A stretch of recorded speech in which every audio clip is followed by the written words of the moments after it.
السلام علیکم ورحمۃ اللہ وبرکاتہ۔ الحمد للہ رب العالمین والصلاة والسلام علی محمد وعلی آلہ وصحبہ وسلم تسلیما کثیرا وبعد۔ محترم بزرگوں، عزیز بھائیوں، ضلعی جمعیت اہل حدیث کی تحریک پر مقامی جمعیت کے زیر اہتمام منعقد ہونے والا رمضان کا یہ تیسرا مخصوص درس ہے، جس کا اہتمام آج اس مسجد میں کیا گیا ہے۔ اس درس کا عنوان، جیسا کہ اشتہار کے ذریعے سے آپ کو معلوم ہوا، تقویٰ، مفہوم اور تقاضے۔ تقویٰ کا یہ موضوع ایک مسلمان کی زندگی میں بڑی اہمیت کا حامل ہے، اور اس موضوع کی اہمیت رمضان کے مہینے میں اس لیے بھی بڑھ جاتی ہے کیونکہ قرآن کریم میں اللہ تبارک و تعالیٰ نے روزہ کا مقصد تقویٰ قرار دیا ہے۔ تقویٰ کسے کہتے ہیں؟ اس سلسلے میں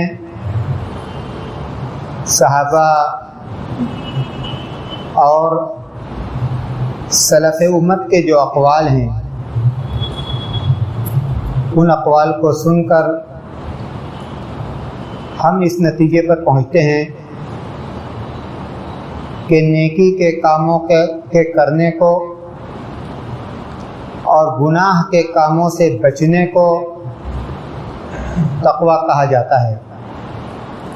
حضرت علی رضی اللہ عنہ سے نقل کیا جاتا ہے کہ انہوں نے کہا کہ الخوف من الجلیل والعمل بالتنزیل والرضا بالقلیل والاستعداد لیوم الرحیل۔ حضرت علی کہتے ہیں کہ اللہ کا ڈر، قرآن کریم کے احکامات پر عمل، جو کچھ اللہ نے دیا ہے اس پر راضی رہنا اور موت کی تیاری کرنا۔ اللہ کا ڈر، اللہ کی شریعت پر عمل، قناعت اور موت کی تیاری، کہتے ہیں کہ یہ تقویٰ کی تعریف ہے۔ حضرت عبداللہ بن مسعود رضی اللہ عنہ کہتے ہیں کہ ان یطاع فلا یعصى وان یذکر فلا ینسى وان یشکر فلا یکفر۔ کہتے ہیں کہ تقویٰ کا مطلب یہ ہے کہ اللہ کی اطاعت کی جائے، نافرمانی نہ کی جائے، اللہ کو یاد رکھا جائے، اسے فراموش نہ کیا جائے، اور اللہ کے نعمتوں کی شکر گزاری کی جائے، ناشکری نہ کی جائے۔ کہتے ہیں کہ یہی تقویٰ کا مفہوم ہے۔ اللہ کی اطاعت کرنا، نافرمانی سے بچنا، اللہ کا ذکر تازہ رکھنا، دل سے بھی، زبان سے بھی، عمل سے بھی، اور اس کے ساتھ ساتھ اللہ کی نعمتوں کا شکر، یعنی جو نعمتیں ہمیں حاصل ہیں ان نعمتوں کو ہم گناہوں کے کاموں میں استعمال نہ کریں، ان نعمتوں کو ہم گناہوں کے کاموں میں استعمال نہ کریں، یہ حقیقی شکر ہے۔ اسی طرح حضرت عمر رضی اللہ تعالی عنہ نے جب حضرت ابی بن کعب سے پوچھا کہ تقویٰ کسے کہتے ہیں، تو حضرت ابی بن کعب نے کہا کہ کیا آپ کا گزر کسی کانٹوں والے راستے سے ہوتا ہے؟ اگر ہوتا ہے تو آپ کیسے گزرتے ہیں؟ حضرت عمر نے کہا کہ اپنے دامن کو بچاتے ہوئے گزرتے ہیں کہ کہیں ایسا نہ ہو کہ کوئی کانٹا دامن میں ملوث ہو جائے، چبھ جائے۔ حضرت ابی نے کہا کہ دنیا کی زندگی میں گناہوں کے کانٹوں سے بچتے ہوئے گزر جانا، دنیا کی زندگی میں گناہوں کے کانٹوں سے بچتے ہوئے گزر جانا، یہی اصل تقویٰ ہے۔ اسی طرح سلف سے یہ بھی منقول ہے، بہت پیاری بات منقول ہے، وہ کہتے ہیں کہ اللہ یفقدک اللہ حیث امرک وَأَن لَا يَجِدُكَ حَيْثُ نَهَاكَ۔ کہا کہ تقویٰ یہ ہے کہ جہاں اللہ آپ کی موجودگی چاہتا ہے، جہاں اللہ آپ کی موجودگی چاہتا ہے وہاں آپ موجود رہیں، ایسا نہ ہو کہ آپ وہاں موجود نہ رہیں۔ اللہ آپ کی موجودگی مسجد میں چاہتا ہے، اللہ آپ کی موجودگی نیکی کے کاموں میں چاہتا ہے، تو وہاں آپ اپنے عمل کے ذریعے سے اپنی موجودگی کو درج کرائیے، اور جہاں اللہ یہ چاہتا ہے کہ آپ موجود نہ رہیں وہاں آپ موجود نہ رہیں۔ تو اس سے یہ معلوم ہوا کہ تقویٰ نیکی کے کاموں کو کرنا اور گناہوں کے کاموں سے بچنا۔ اسی لیے حضرت عمر بن عبدالعزیز کہتے ہیں کہ لیس تقویٰ بصیام النہار ولا بقیام اللیل والتخلیط بین ذلک ولکن التقویٰ ترک ما حرم اللہ واداء ما افترض اللہ علیہ فمن رزق بعد ذلک خیرا فهو خیر الی خیر۔ کہتے ہیں کہ تقویٰ دن میں روزہ رکھنے اور رات کو تہجد پڑھنے کا نام نہیں ہے۔ کہتے ہیں کہ تقویٰ صرف یہ نہیں ہے کہ میں نے دن میں روزہ رکھ لیا، رات کو تہجد پڑھ لیا، بہت متقی ہو گئے۔ کہتے ہیں بلکہ اصل تقویٰ یہ ہے کہ جن چیزوں کو، جن کاموں کو اللہ نے آپ کے لیے حرام قرار دیا، آپ ان کاموں سے اپنے آپ کو بچائیے، اور اللہ تبارک و تعالیٰ نے جو چیزیں آپ پر فرض کی، آپ پر واجب ہے، آپ ان کاموں کو کیجیے۔ کہتے ہیں کہ یہ اصل تقویٰ ہے۔ اس کے بعد اگر کسی کو مزید خیر کی توفیق ملتی ہے، فرائض کے ساتھ ساتھ جو مسنون چیزیں ہیں، مستحب اعمال اور افعال ہیں، ان کو انجام دیتا ہے، اور اسی کے ساتھ ساتھ محرمات کے ساتھ ساتھ جو مکروہات ہیں ان سے بچتا ہے، تو یہ اس کے لیے اور زیادہ خیر کی بات ہوگی۔ قرآن کریم میں دیکھیے اللہ تبارک و تعالیٰ نے بار بار تقوی اختیار کرنے کا حکم دیا۔ اللہ تبارک و تعالیٰ نے فرمایا سورہ نساء کی پہلی آیت کریمہ، یا ایھا الناس اتقوا ربکم الذی خلقکم من نفس واحدہ وخلق منها زوجها وبث منهما رجالا كثيرا ونساء واتقوا الله الذي تساءلون به والارحام۔ تمام لوگوں کو، مسلمانوں کو، غیر مسلموں کو، تمام لوگوں کو مخاطب کر کے اللہ نے فرمایا کہ اے لوگو، اپنے اس رب سے ڈرو، اپنے اس رب کا تقوی اختیار کرو، الذی خلقکم من نفس واحدہ، جس نے تمہیں ایک باپ سے پیدا کیا اور انہی سے ان کا جوڑا بھی بنایا، وخلق منها زوجها وبث منهما رجالا كثيرا ونساء، اور ان دونوں کے ذریعے سے بہت سارے انسانوں کو، مردوں کو، عورتوں کو اس دنیا کے اندر آباد کر دیا۔ آگے اللہ فرماتا ہے کہ واتقوا اللہ الذی تساءلون بہ والارحام، دوبارہ ایک ہی آیت کریمہ میں دوبارہ اللہ کہتا ہے کہ اس اللہ سے ڈرو، واتقوا اللہ الذی تساءلون بہ، جس کے نام پر تم ایک دوسرے سے رشتے کا سوال کرتے ہو۔ تو یہ حکم تمام لوگوں کو دیا گیا، اور اسی طرح سے مسلمانوں کو، مومنوں کو مخاطب کر کے اللہ فرماتا ہے یا ایھا الذین آمنوا اتقوا اللہ وقولوا قولا سدیدا یصلح لکم اعمالکم ویغفر لکم ذنوبکم ومن یطع اللہ ورسولہ فقد فاز فوزا عظیما۔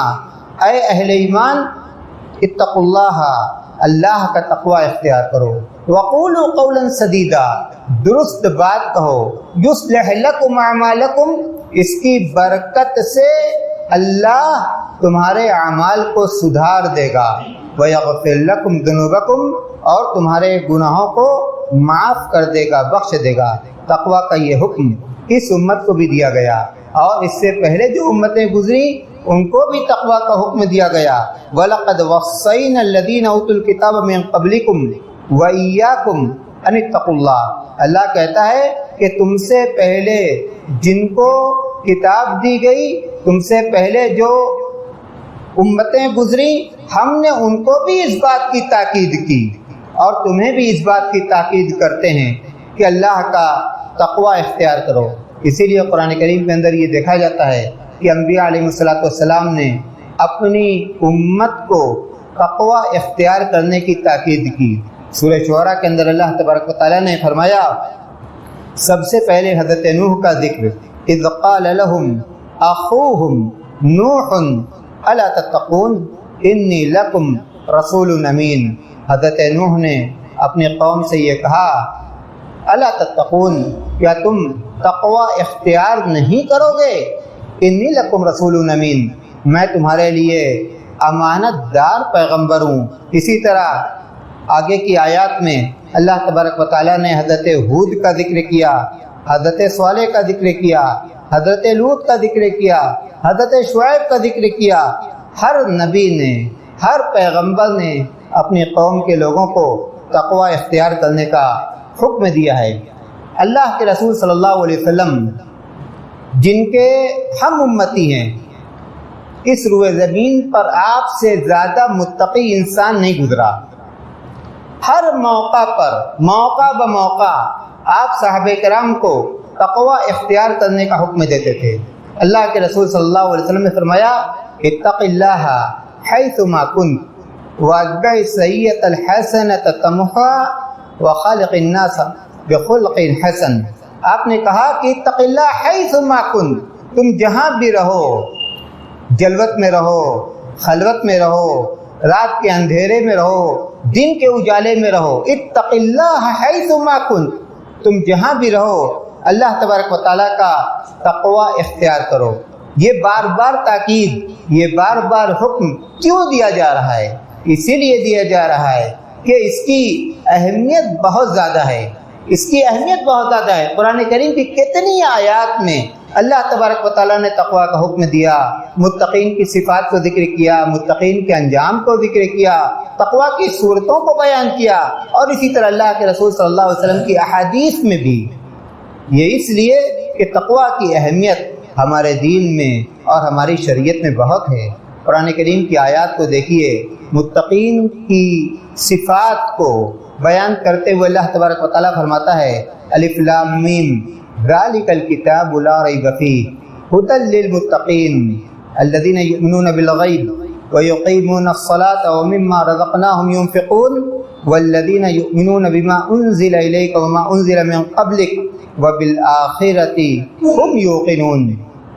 یہ کتاب لا ریب فیہ، جس کے منزل من اللہ، اللہ کی جانب سے اتارے جانے میں کوئی شک اور شبہ نہیں۔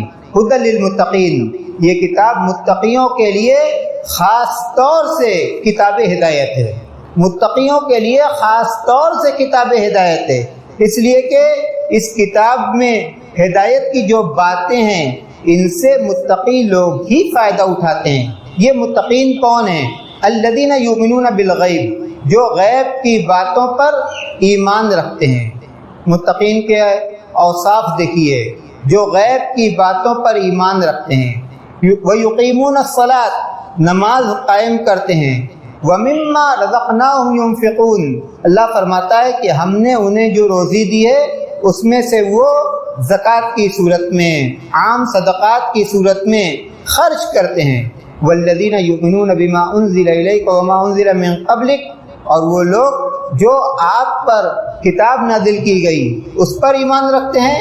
وَمَا أُنزِلَ مِن قَبْلِكَ، اور آپ سے پہلے دوسرے پیغمبروں پر جو کتاب نازل کی گئی اس پر بھی ان کا ایمان ہے۔ آپ پر جو کتاب نازل کی گئی اس پر ان کا ایمان تفصیلی ہے، اور اس کے پہلے آپ سے پہلے پیغمبروں پر جو کتاب نازل کی گئی اس پر ان کا ایمان اجمالی ہے۔ وَبِالْآخِرَةِ هُمْ يُوقِنُونَ، اور آخرت کے دن پر بھی وہ یقین رکھتے ہیں۔ اسی طرح اسی سورہ میں اللہ تبارک و تعالیٰ نے آگے آیت البر میں، وہ آیت کریمہ جس کو آیت البر کہا جاتا ہے، اس میں اللہ تبارک و تعالیٰ نے فرمایا الیس البر ان تولوا وجوہکم قبل المشرق والمغرب ولکن البر من آمن باللہ والیوم الآخر والملائکۃ والکتاب والنبیین وآتى المال على حبه ذوي القربى واليتامى والمساكين وابن السبيل والسائلين وفي الرقاب وأقام الصلاة وآتى الزكاة والموفون بعهدهم إذا عاهدوا والصابرين في البأساء والضراء وحين البأس أولئك الذين صدقوا وأولئك هم المتقون۔ اللہ نے فرمایا کہ نیکی کا کام کیا ہے؟ نیکی کا کام یہ ہے کہ اللہ پر ایمان لانا۔ لیس البر ان تولوا وجوہکم قبل المشرق والمغرب، نیکی صرف مشرق یا مغرب کی طرف رخ کر لینا نہیں ہے، ولیکن البر، بلکہ حقیقت میں نیکی، یہ حقیقت میں نیک کون ہے؟ من آمن باللہ، جو اللہ پر ایمان لایا۔ غور کیجئے گا، جو اللہ پر ایمان لایا، قیامت کے دن پر ایمان لایا، فرشتوں پر ایمان لایا، اللہ کی طرف سے نازل کی گئی کتابوں پر ایمان لایا، اللہ کے تمام پیغمبروں پر ایمان لایا۔ وآت المال علی حبہ، مال کی محبت کے باوجود جس نے مال رشتہ داروں کو دیا، یتیموں پر خرچ کیا، مسکینوں کو دیا، مسافروں پر خرچ کیا، والسائلین، سوال کرنے والوں کو دیا، وفی الرقاب، اور گردن کے چھڑانے میں، جو غلام ہیں غلام کو آزاد کرنے میں اس نے مالی تعاون کیا، واقام الصلاۃ وآتى الزکاۃ، اور اس نے نماز کا اہتمام کیا، زکوٰۃ ادا کی، والموفون بعہدہم اذا عاہدوا، اور جو لوگوں سے اس نے عہد و پیمان کیا تھا، لوگوں سے اس نے جو عہد و پیمان کیا تھا اس عہد و پیمان کو اس نے پورا کیا، والصابرین فی البأساء والضراء وحین البأس، اور اسی طرح بیماری کے موقع پر، پریشانی کے موقع پر، جنگ کے موقع پر جس نے صبر سے کام لیا۔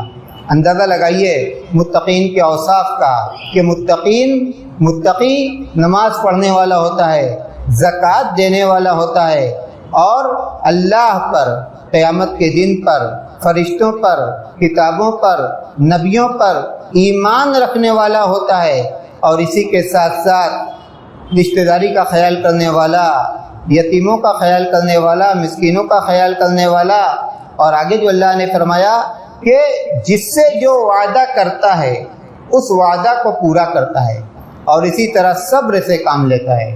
آگے اللہ نے فرمایا کہ اولئک الذین صدقوا واولئک هم المتقون، یہی لوگ اپنے ایمان میں سچے ہیں اور یہی متقی ہیں، یہی لوگ اپنے ایمان میں سچے ہیں اور یہی متقی ہیں۔ ان آیات سے اندازہ لگائیے کہ متقی کے اوصاف میں عقیدہ بھی ہے اور عمل بھی ہے۔ عقیدہ کے اعتبار سے بھی وہ سچے ہوں، عقیدہ کے اعتبار سے بھی وہ درست ہوں، اور کردار و عمل کے اعتبار سے بھی وہ سچے اور اچھے ہوں۔ یہ متقی لوگ ہیں، یہ متقی لوگ ہیں۔ اور اسی لیے اس کے علاوہ اور بھی آیتیں ہیں جہاں اللہ تبارک و تعالیٰ نے جن آیات میں اللہ تبارک و تعالیٰ نے متقین کے اوصاف کو ذکر کیا ہے۔ تقوی ایک ایسی خوبی ہے جس کا اجر، جس کا ثواب، جس کا فیض اس دنیا میں بھی ملتا ہے اور آخرت میں بھی ملے گا۔ قرآن کریم کی آیات میں اللہ تبارک و تعالیٰ نے اس بات کو ذکر کیا۔ اللہ تبارک و تعالیٰ نے فرمایا ان تتقوا اللہ یجعل لکم فرقانا ویکفر عنکم سیئاتکم ویغفر لکم۔ اگر تم نے اللہ تبارک و تعالیٰ کا تقوی اختیار کیا تو اللہ تبارک و تعالیٰ تمہیں ایک نور دے دے گا، جس نور کے ذریعے سے تم حق اور باطل، خیر اور شر کی تمیز کر سکو گے۔ اللہ تبارک و تعالیٰ کی جانب سے ایک خصوصی صلاحیت تمہیں دی جائے گی، جو صلاحیت تمہارے اس دنیا کی زندگی میں بہت کام آئے گی۔ اللہ نے فرمایا کہ ان تتقوا اللہ یجعل لکم فرقانا، اللہ تبارک و تعالیٰ تمہیں فرقان دے گا، حق اور باطل کے درمیان تمیز کرنے کی صلاحیت دے گا۔ وَيُكَفِّرْ عَنْكُمْ سَيِّئَاتِكُمْ، اور اللہ تبارک و تعالیٰ تم سے تمہارے گناہوں کو دور کر دے گا۔ وَيَغْفِرْ لَكُمْ، اور اس کے ساتھ ساتھ اللہ تبارک و تعالیٰ تمہیں معاف بھی فرما دے گا۔ اسی طرح قرآن کریم کی دوسری آیت کریمہ میں اللہ تبارک و تعالیٰ نے فرمایا کہ وَلَوْ أَنَّ أَهْلَ الْقُرَىٰ آمَنُوا وَاتَّقَوْا لَفَتَحْنَا عَلَيْهِمْ بَرَكَاتٍ مِّنَ السَّمَاءِ وَالْأَرْضِ، اگر بستی کے لوگ ایمان لائیں اور تقوی اختیار کریں، لَفَتَحْنَا عَلَيْهِمْ بَرَكَاتٍ مِّنَ السَّمَاءِ وَالْأَرْضِ، تو ہم ان پر آسمان اور زمین کی خیرات کے خزانے کھول دیں۔ آسمان کی برکتیں، زمین کی برکتیں، آسمان سے ان پر برکتیں نازل ہوں، زمین ان کے لیے برکتیں اگلے۔ کب؟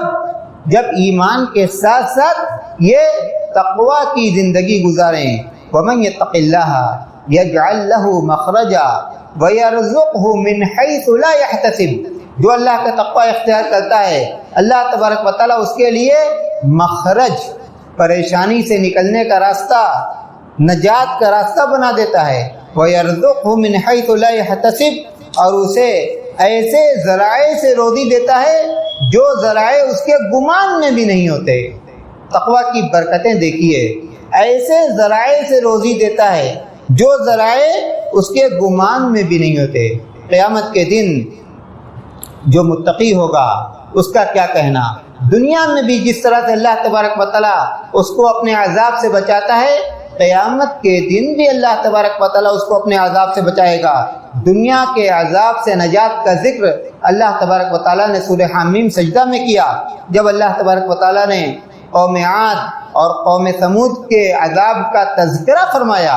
اللہ نے قوم عاد اور قوم ثمود کے عذاب کا تذکرہ فرمایا، اس کے بعد اللہ نے فرمایا کہ وَنَجَّيْنَا الَّذِينَ آمَنُوا وَكَانُوا يَتَّقُونَ، کہ جو لوگ ایمان لائے اور جن لوگوں نے تقوی اختیار کیا، ہم نے ان کو اس عذاب سے بچا لیا۔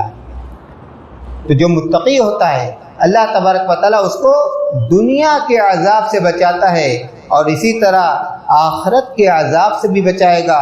قرآن کریم میں اللہ نے فرمایا کہ وَإِن مِّنكُمْ إِلَّا وَارِدُهَا كَانَ عَلَىٰ رَبِّكَ حَتْمًا مَّقْضِيًّا ثُمَّ نُنَجِّي الَّذِينَ اتَّقَوْا وَنَذَرُ الظَّالِمِينَ فِيهَا جِثِيًّا، کہ تم میں سے ہر شخص اس پر پیش کیا جائے گا، یعنی جہنم پر پیش کیا جائے گا۔ کان علی ربک حتما مقضیہ، یہ اللہ تبارک و تعالیٰ کا فیصلہ ہے، اٹل فیصلہ ہے، اس فیصلے میں کوئی تبدیلی ہونے والی نہیں ہے۔ لیکن اس کے بعد کیا ہوگا؟ ثم ننجی الذین اتقوا، اللہ کہتا ہے کہ پھر جو متقی ہوں گے ہم ان کو جہنم سے بچا لیں گے، جو متقی ہوں گے ہم ان کو جہنم سے بچا لیں گے۔ اور قیامت کے دن متقیوں کا ٹھکانہ کہاں ہوگا؟ تلک الجنۃ التی نورث من عبادنا من کان تقیا، اللہ کہتا ہے کہ جو متقی ہوگا ہم اسے اپنی جنت کا وارث بنا دیں گے۔ تو جو متقی ہے دنیا میں بھی اس کے لیے خیر ہے اور آخرت میں بھی اس کے لیے خیر ہے۔ تقوی کے مظاہر اگر ہم چاہتے ہیں کہ دیکھیں تو ہم انبیاء علیہ الصلوۃ والسلام کی سیرت میں دیکھیں، اللہ کے رسول صلی اللہ علیہ وسلم کی زندگی میں دیکھیں، صحابہ کرام کی زندگی میں دیکھیں۔ وقت اجازت نہیں دیتا کہ ہم تفصیل میں جائیں، صرف ایک مثال انبیاء علیہ الصلوۃ والسلام کی سیرت سے۔ حضرت یوسف علیہ الصلوۃ والسلام، جب عزیز مصر کی بیوی نے حضرت یوسف علیہ الصلوۃ والسلام کو گناہ کی دعوت دی، حضرت یوسف علیہ الصلوۃ والسلام کو گناہ کی دعوت دی، گھر کے اندر ہیں، اس گھر کے اندر جس گھر میں ان کی کفالت کی جا رہی ہے اور عزیز مصر کی بیوی ہے، حاکم کی بیوی ہے، گھر کا دروازہ بند ہے، گناہ کی طرف بلا رہی ہے، کون سی ایسی بات تھی، کون سی ایسی چیز تھی جس نے حضرت یوسف علیہ الصلوۃ والسلام کو اس گناہ سے بچایا؟ قال معاذ اللہ ان ربی احسن مثوایا۔ یہی تقویٰ تھا، یہی تقویٰ تھا جس نے حضرت یوسف علیہ الصلوۃ والسلام کو گناہ کے اس کام سے روک لیا۔ حضرت ابوبکر صدیق رضی اللہ تعالیٰ عنہ، ان کا غلام دودھ لے کر آیا، حضرت ابوبکر صدیق نے نوش کر لیا۔ اس کے بعد غلام کہتا ہے کہ آقا یہ دودھ جو ابھی آپ نے پیا ہے، آپ کو معلوم ہے کہ یہ دودھ میں کہاں سے لایا، کیسے لایا؟ انہوں نے کہا کہ نہیں۔ کہا کہ میں نے جاہلیت کے زمانے میں کہانت کی تھی۔ کہانت کہتے ہیں کہ غیب کی باتوں کے بتلانے کا دعویٰ کرنا۔ جاہلیت کے زمانے میں کہانت کی تھی، مجھے اجرت دی گئی، اسی اجرت کا یہ دودھ ہے، اسی اجرت کا یہ دودھ ہے۔ دودھ پی چکے، دودھ پیٹ کے اندر ہے، لیکن حضرت ابوبکر کا تقویٰ دیکھیے، انگلی ڈالتے ہیں حلق کے اندر اور اس کے بعد سارا دودھ قے کرتے ہیں، سارا دودھ قے کرتے ہیں۔ وہ دودھ جو انہوں نے انجانے میں پیا تھا، جب انہوں نے پیا ان کو خبر بھی نہیں تھی، لیکن تقویٰ کی مثال دیکھیے، تقویٰ کا نمونہ دیکھیے کہ کہانت کے ذریعے سے حاصل کی گئی اجرت کا دودھ میرے پیٹ میں ہو۔ حضرت ابوبکر کے تقویٰ نے اس کو گوارا نہیں کیا۔ اللہ کے رسول صلی اللہ علیہ وسلم نے فرمایا دع ما یریبک الی ما لا یریبک، جو چیزیں کھٹکتی ہوں اس کو چھوڑ کر ایسی چیزوں کو اختیار کرو جن کے بارے میں تم کو اطمینان ہے۔ آج بہت سارے مسائل پوچھے جاتے ہیں، جائز ہے کہ جائز نہیں ہے۔ اللہ کے رسول صلی اللہ علیہ وسلم نے سیدھا مسئلہ بتا دیا، جو کھٹک رہا ہے اس کو چھوڑو۔ اگر دل کے اندر تقویٰ ہے، اگر دل کے اندر پرہیزگاری ہے تو کھٹکنے والی چیزوں کو چھوڑو، اور جن چیزوں کے اوپر تمہارا اطمینان ہو کہ نہیں یہ صحیح ہے، اس میں کوئی کھٹک نہیں، اس میں کوئی شک نہیں، اس میں کوئی شبہ نہیں، انہی کاموں کو کرو۔ ان الحلال بین وان الحرام بین وبینہما مشتبہات لا یعلمها کثیر من الناس فمن اتقى الشبہات فقد استبرأ لدینہ وعرضہ۔ حلال واضح ہے، حرام واضح ہے۔ حلال اور حرام کے درمیان کچھ شک اور شبہ والی چیزیں ہیں جن کے بارے میں اہل علم ہی جانتے ہیں کہ ان کا شرعی حکم کیا ہے۔ اس کے بعد اللہ کے رسول نے کیا فرمایا؟ آپ نے فرمایا کہ فمن اتقى الشبہات فقد استبرأ لدینہ وعرضہ، جو شبہ کے کاموں سے، شبہ کی باتوں سے بچا، اسی نے اپنے دین کو بچایا۔ دین کو بچانا ہے، دین کو محفوظ رکھنا ہے، واقعی دل میں اللہ کا ڈر اور اللہ کا تقویٰ ہے تو شبہ والی باتوں سے اور شبہ والے کاموں سے بچو۔ حضرت ابو درداء رضی اللہ تعالیٰ عنہ سے منقول ہے، وہ کہتے ہیں کہ ان من کمال التقوی ان یتقی اللہ العبد حتی یتقیہ من مثقال ذرہ وحتی یترک بعد ما یرى انہ حلال خشیت ان یکون حراما یکون حجابا بینہ و بین النار۔ کہا کہ تقوی کا کمال یہ ہے، تقوی کا کمال یہ ہے کہ معمولی سے معمولی چیزوں میں بھی بندہ اللہ سے ڈرے، یہ نہ سوچے کہ یہ تو بہت معمولی سی بات ہے، یہ تو بہت معمولی سا کام ہے، یہ تو ہمارے یہاں چلتا رہتا ہے، فلاں بھی کرتے ہیں، فلاں بھی کرتے ہیں، فلاں بھی کرتے ہیں۔ یہ تقوی والی بات نہیں ہے۔ تقوی والی بات یہ ہے کہ معمولی سے معمولی چیزوں اور کاموں میں بھی اللہ کا ڈر ہونا چاہیے، کہتے ہیں کہ حتی یترک بعض ما یری انہ حلال خشیت ان یکون حراما، یہاں تک کہ بعض ایسی چیزیں جن کو وہ سمجھتا ہے کہ یہ حلال ہے، جن کو وہ سمجھتا ہے کہ یہ حلال ہے، ان چیزوں کو چھوڑ دے خشیت ان یکون حراما، اس ڈر سے کہ کہیں ایسا نہ ہو کہ یہ حرام ہو۔ ہم حلال سمجھتے ہیں لیکن دل کے اندر کھٹک پیدا ہو گئی، دل کے اندر کھٹک پیدا ہو گئی کہ ہم حلال تو اس کو سمجھتے ہیں، ایسا نہ ہو کہ یہ حرام ہو۔ اگر یہ کھٹک پیدا ہو گئی تو ایسے کاموں کو چھوڑے۔ جب ایسے کاموں کو چھوڑے گا جس کے بارے میں اس کے دل میں کھٹک ہے تو یقینی طور پر ایسے کاموں سے بچے گا جن کاموں کو وہ حرام سمجھتے ہیں، جو کام واقعی حرام ہے۔ جب یہ کیفیت پیدا ہو جائے گی تو اس کی یہ طبیعت، اس کے دل میں اللہ کا یہ ڈر، اللہ کا یہ تقوی اس کے اور جہنم کے درمیان آڑ بن جائے گا، یکون حجابا بینہ و بین النار، اس کے اور جہنم کے درمیان آڑ بن جائے گا۔ تقوی کی باتیں کرنا حقیقت میں بہت آسان ہے، لیکن عمل کے ذریعے سے تقوی کا مظاہرہ کرنا، عملی زندگی میں تقوی کو اختیار کرنا، اور خاص طور سے آج کی اس دنیا میں جو فتنوں کی دنیا ہے، آسان نہیں ہے۔ اس زمانے میں جو سلف کا زمانہ تھا، تابعین کا زمانہ تھا، تبع تابعین کا زمانہ تھا، اس زمانے کا اندازہ لگائیے۔ حضرت عمر بن عبدالعزیز رحمۃ اللہ علیہ سے جب کسی نے یہ کہا کہ مجھ کو وصیت کیجئے تو انہوں نے کہا کہ اوصیک ونفسی بتقوی اللہ عز وجل فإنه لا يقبل غيرها ولا يرحم إلا أهلها ولا يصيب إلا عليها فإن الواعظين بها كثير والعاملين بها قليل جعلني الله وإياك من المتقين۔ انہوں نے کہا کہ میں تم کو اور اپنے آپ کو اللہ کے تقوی کی وصیت کرتا ہوں، میں تم کو اور اپنے آپ کو اللہ کے تقوی کی وصیت کرتا ہوں۔ کیوں اللہ کے تقوی کی وصیت کرتا ہوں؟ انہوں نے خود وجہ بتا دی، کہا اس لیے کہ اللہ تبارک و تعالیٰ کوئی ایسا عمل قبول نہیں کرے گا جس میں اس کا تقوی نہ ہو، اور کسی ایسے عمل پر ثواب نہیں دے گا، کسی ایسے عمل پر ثواب نہیں دے گا جس میں تقوی نہ ہو۔ انما یتقبل اللہ من المتقین، اللہ تبارک و تعالیٰ متقین کی نیکیوں کو قبول کرتا ہے، کسی ایسے عمل پر ثواب نہیں دے گا جس میں تقوی نہ ہو۔ ولا یرحم الا اہلہا، اور جو متقی ہوگا اسی پر اللہ کی رحمت ہوگی۔ اس کے بعد کہتے ہیں کہ فإن الواعظین بہا کثیر والعاملین بہا قلیل، کہا کہ حقیقت تو یہ ہے کہ تقوی کی نصیحت کرنے والے لوگ بہت ہیں لیکن تقوی کو اپنانے والے لوگ بہت کم ہیں۔